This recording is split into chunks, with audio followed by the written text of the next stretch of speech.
Now, with the war ending in Velgear, thanks to Rush Dueling, we return to Earth, in where things have drastically changed over the 2 years for our heroes.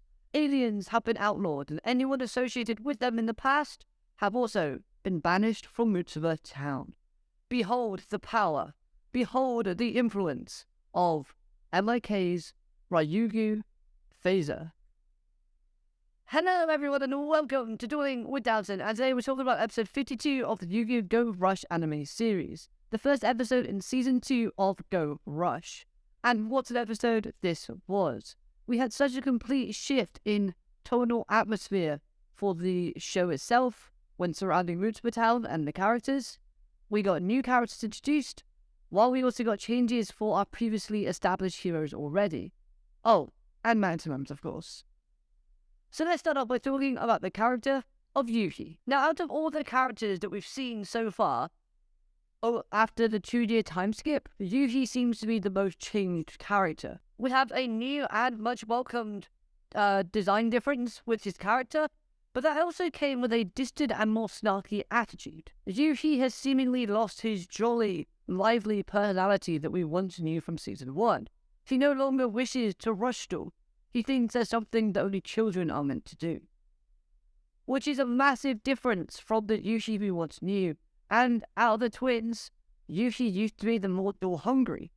So, this is drastic. Personally, I have a little bit of a theory as to what happened with Yuki. I think Yuki dueled either Phaser or Tremolo of MIK and lost. But there was more than just a duel going on with that duel. I think there were stipulations involved where Yuki, if he loses, he either had to never duel again, or he had to join the MIK brothers and act as like a spy for them, feeding them information about any sort of sparks of rebellion from either UTS, Mutuba, or Rovian's group. This would explain why we saw Yuki on the first promotional poster when these two brothers got first introduced online. Now, Yuki obviously doesn't want to betray UTS, so he keeps his distance from them in order to stop him overhearing any plans. But then he also goes out on his skateboard like we saw in this episode and sort of scouts on the others in case they are plotting anything. As a side note though, I love how once again they used the UTS report segment at the end of the episode to reflect the character's current state of being. For example, we saw Yuumu with red eyes when she was under the Earthamar's control. But now, we see Yuki isn't even interested in talking about his own cards. So yeah, I like that little attention to detail that just makes it feel like the writers actually care about the product they are producing. So this is just my quick thoughts on the character of Yuki. Do you agree with the idea that presented, that maybe he dueled one of the brothers and he lost, with a stipulation that meant he either had to join them or quit dueling altogether? Or do you think differently? Any other ideas? Pop them down below. Now, the episode opens up with Phaser versus Yugioh. This was obviously being teased at the start of the episode, and the whole interaction between these two I thought was rather telling. We saw Phaser, who was very calm, relaxed, composed, and basically just full of confidence. Where we saw Yugioh actually angry before a duel, which this is something that we don't actually see from Yugioh very often, if at all. Where at the same time, at the end of the episode, we see a bit more of that duel, and we see Yugioh basically getting bodied by that maximum, or, just seeing it. And it does kind of reflect the whole when Nail first maximum summoned in Sevens, because we see Sevens Red Magician on the field, we also see Yugioh have a really shocked reaction, but then Yugioh smiles. Now to me, this makes me think that Yugioh is smiling because he's happy that someone managed to develop rush dueling without it. So I don't think Yugioh created maximums for MIK. Like, that just doesn't make sense to me.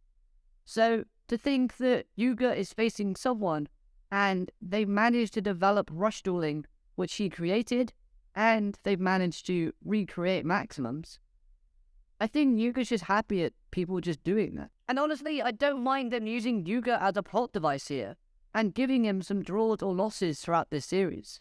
Because we know Yugioh's main goal throughout dueling is to always have fun. Yes, he does want to win, he does have that desire, but if he doesn't, he's not too bad down about it, unless he loses to Luke. Now, if Yugioh was undefeated throughout Sevens and just showed up in Go Rush and started losing, yes, that would be an issue for me. But that's not the case. And speaking of losing, we see Yugioh lose to the enemy alien. And again, I'm okay with this, because the way that Yugioh lost in this opening sort of segment of the episode was because of circumstances. Yugioh is trying to show how you can connect with others and have fun through rush dueling. So if he showed up to this enemy, trying to present how fun a rush dueling is, and pulled out his best fusion monster, and then equipped 3 equip cards to it, and then proceeded to basically just beat his ass down, this alien wouldn't be happy, and it would be counterproductive to what Yugioh is trying to establish with rush dueling. It's kind of like how whenever I teach a friend or a family member how to play Yu-Gi-Oh! Or Cardfight Vanguard, I'll always let them win to make them feel like they've enjoyed it and understood what I've been telling them a little bit more, and then they'll think of it as something worth continuing over and over again. In terms of why the anti-beam didn't work on Yugioh, I think it has something to do with the whole Earth Damar splash that Yugioh gave to Yugioh to bring him back out of T-shirt mode, thus turning Yugioh into a real being, and what Yugioh wanted the people of Velgear to ultimately become. We know that the creator referred to the Velgarians as being like cards that could be discarded and reused and brought back. And we also know that the Earth Damar could bring cards/monsters into reality and give them a physical form.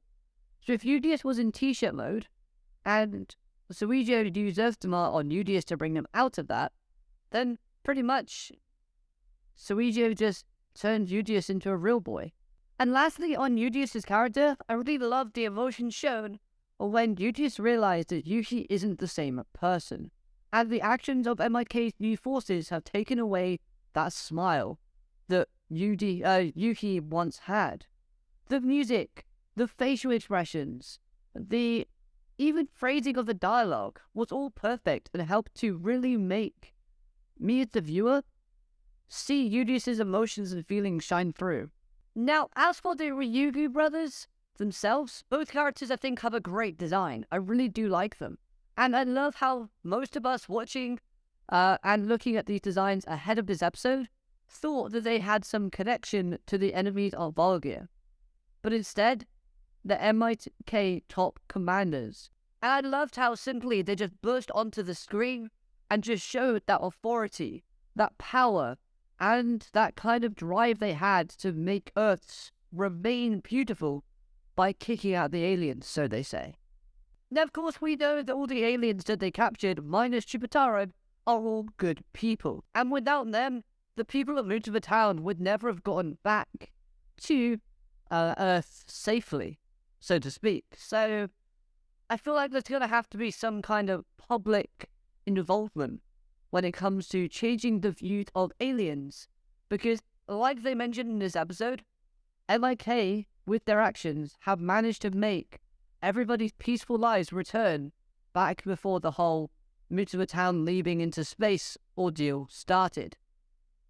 So I think we do still need to use the TV report crew and Manya and other characters to help get the public understand that people like Yugioh, people like Bonchi, don't know why I said that name, but you know, aliens like that are okay. But I do want to know what's become of both Manabu and Ranran, because A, they had a connection with aliens, and so they should have been captured, but they're part of MIK. I would imagine Manabu would still be loyal to MIK, but not because of his ties to the company, as we know that he's been slowly building his friendship and connection with UTS. But I think Manabu would have stayed loyal to MIK because of Nyanderstar. He wants to keep an eye on her because she would have been captured and put into a cell because of her being an alien. Which brings me to the VCR tape. Now this was cool because A, it fits into the kind of theme and timeline of Go Rush, but it also is just cool to see a VCR tape because I've not seen one for a long time. But back on topic, I think Manabu would have been the one to have left that tape somewhere lying around that's obvious, and he knew Danamu would find it in hopes of it reaching UTS and giving them a bit of warning for things to come. As for personalities though, I think Tremolo seems to be the more playful / rash one of the two. A bit more childlike and a bit more kind of up for a duel, if that makes sense.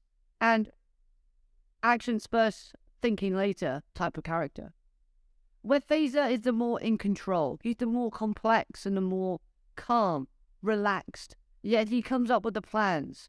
And already he's seeming like the more threatening brother out of the two. So honestly, I can't wait to see more from them and what they have in terms of story involvement moving forward. Honestly hope that if we are sticking to the 13 episode rule, that it takes about 13 episodes to build up to taking down Trelamo, and then the second arc of the second season, we deal with Phaser. But I don't think that's going to happen because, you know, we need to kind of get the story moving a bit faster. Even though we as fans want it to be a little bit slower so we can enjoy these new characters a lot more. Now as for Yugioh, at first I didn't like the look of her new design and the outfit, because I'd much preferred the UTS one that we've seen throughout Season 1. But after watching the character in episode, I think it's actually going to grow on me, and I think I'll like it after a few times of seeing it. I really am looking forward to seeing how the other characters actually look after the 2-year time skip, and if we have any personality changes or any design changes. I think it'll be kind of funny if we have Manya like grow grey hair, because like she's just so stressed out about the whole situation of being banished from Mutuba. That'd be a good kind of gag, but let's hope not. So I am really excited to see Maximum's returning and where the boat goes from here. Thinking about it, we actually have Mutuba Tower, a place that is replacing Goha Tower in Go Rush, which is also where we saw an epic Maximum versus Maximum duel in Sevens. We have the entrance to Mutuba Mines, which I believe is the same place where in Sevens we see the first duel between Yuga and Asana, where Maximum occurred. And also we got the whole Lord of Balco Helium and the blank ID cards, which were made to make Maximums. So could Yuki have lost his ID card in a duel against one of the brothers, and that's why he doesn't want to duel anymore? Because he can't? So there are so many connections relating to special places in Yu-Gi-Oh! 7s that we've seen in Go Rush, where big Maximum of moments were showcased. So let's hope this actually gets expanded upon in Go Rush a bit more, or I might be reading too much into it. Anyways, those are my thoughts for this episode. I hope you've enjoyed this review. If you have, hit that like button, comment your thoughts down below, let me know all of your thoughts in the comments, and I'll be seeing you next time. Subscribe for more. Have a great day. Arigato, matane, goodbye.